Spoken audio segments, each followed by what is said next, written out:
ಮೊದಲನೇದಾಗಿ ನಮಗೆಲ್ರಿಗೂ ಗೊತ್ತಿದೆ, ಪಾಪ ರೇಣುಕಾ ಸ್ವಾಮಿಯವರ ಆತ್ಮಕ್ಕೆ ಶಾಂತಿ ಸಿಗಬೇಕು. ಆಮೇಲೆ ಅವ್ರ ಕುಟುಂಬಕ್ಕೆ ಅವ್ರ ತಂದೆ ಆಗಲಿ, ತಾಯಿ ಆಗಲಿ, ಅವ್ರ ಅಜ್ಜಿ ಆಗಲಿ, ಆಮೇಲೆ ಅವ್ರ ಹೆಂಡತಿ ಪ್ರೆಗ್ನೆಂಟ್ ಆಗಿದ್ದಾರೆ, ಅವ್ರಿಗೂ ಭಗವಂತ ಧೈರ್ಯ ಕೊಡಲಿ ಅಂತ ನಾನು ಕೇಳ್ಕೊತೀನಿ.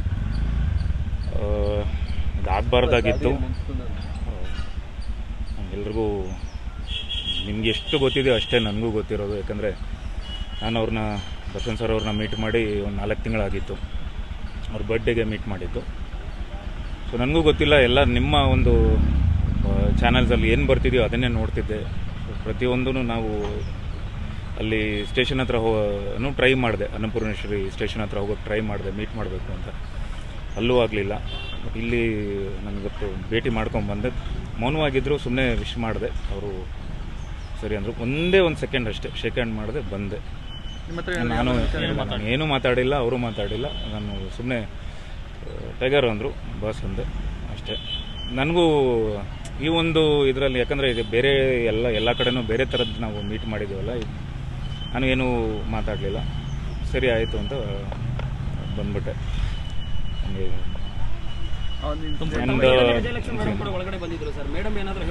ಇಲ್ಲ, ನಾನು ನೋಡಲಿಲ್ಲ.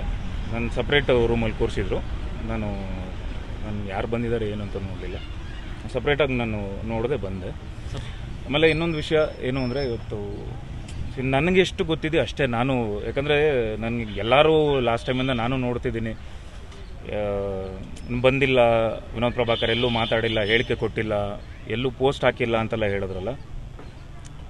ನಾನಂದರೆ ಈಗ ಪೋಸ್ಟ್ ಹಾಕಿ ಈ ಸಮಸ್ಯೆ ಬಗೆಹರಿಯುತ್ತೆ ಅಥವಾ ಈ ಪ್ರಾಬ್ಲಮ್ ಎಲ್ಲ ಸಾಲ್ವ್ ಆಗುತ್ತೆ ಅನ್ನೋ ಥರ ಆಗಿದ್ದಿದ್ರೆ ನಾನೇ 1 ಲಕ್ಷ ಪೋಸ್ಟ್ ಹಾಕ್ಬಿಡ್ತಾಯಿದ್ದೆ.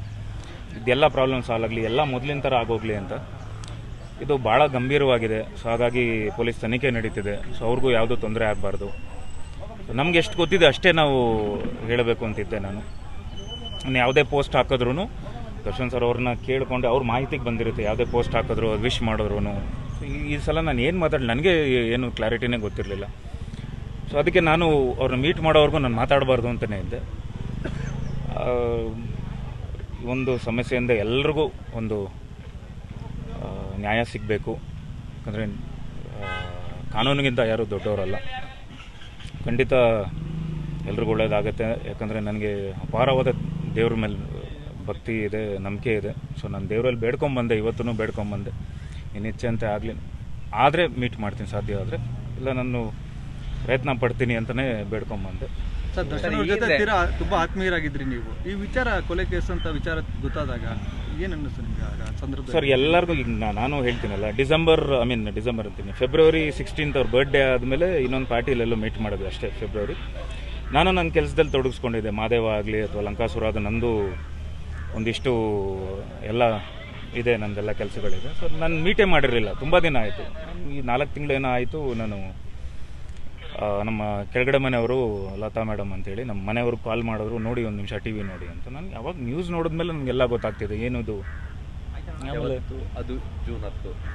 ಹಾಂ, ಅವತ್ತು ಅಂದರೆ ಯಾವತ್ತು ಇದಾಯ್ತಲ್ಲ, ಅವತ್ತೇ ನಾನು ಐ ವಾಸ್ ವೆರಿ ಶಾಕ್. ನನಗೆ ಏನಿದು.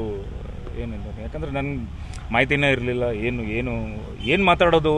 ಆಮೇಲೆ ನನಗೆ ಇವತ್ತು ಎಷ್ಟು ಅಭಿಮಾನಿಗಳಿಗಾಗಲಿ, ಇಡೀ ಕರ್ನಾಟಕಕ್ಕೆ ಎಷ್ಟು ಜನ ಆ ಕಡೆ, ಆ ಫ್ಯಾಮಿಲಿ, ರೇಣುಕಾ ಸ್ವಾಮಿ ಅವ್ರ ಫ್ಯಾಮಿಲಿ ಆ ಕಡೆ ಒಂದು, ಈಗ ನೀವೇ ಹೇಳ್ದಂಗೆ ಎಲ್ಲ ಕಡೆ ಕಣ್ಣೀರಲ್ಲಿ ಕೈ ತೊಳಿತಾ ಇದ್ದಾರೆ ಅಂತ ಆ ಫ್ಯಾಮಿಲಿ ಆ ಥರ. ಆಮೇಲೆ ಈ ಕಡೆ ದರ್ಶನ್ ಸರ್ ಅವ್ರ ಫ್ಯಾಮಿಲಿ ಅಂದರೆ ಎಲ್ಲ ಅಭಿಮಾನಿಗಳು. ಅದೇ ನಮಗೂ ಅಷ್ಟೇ ಬೇಜಾರಿದೆ, ಅಂದರೆ ಡಬಲ್ ಬೇಜಾರಿದೆ ನನಗೂ.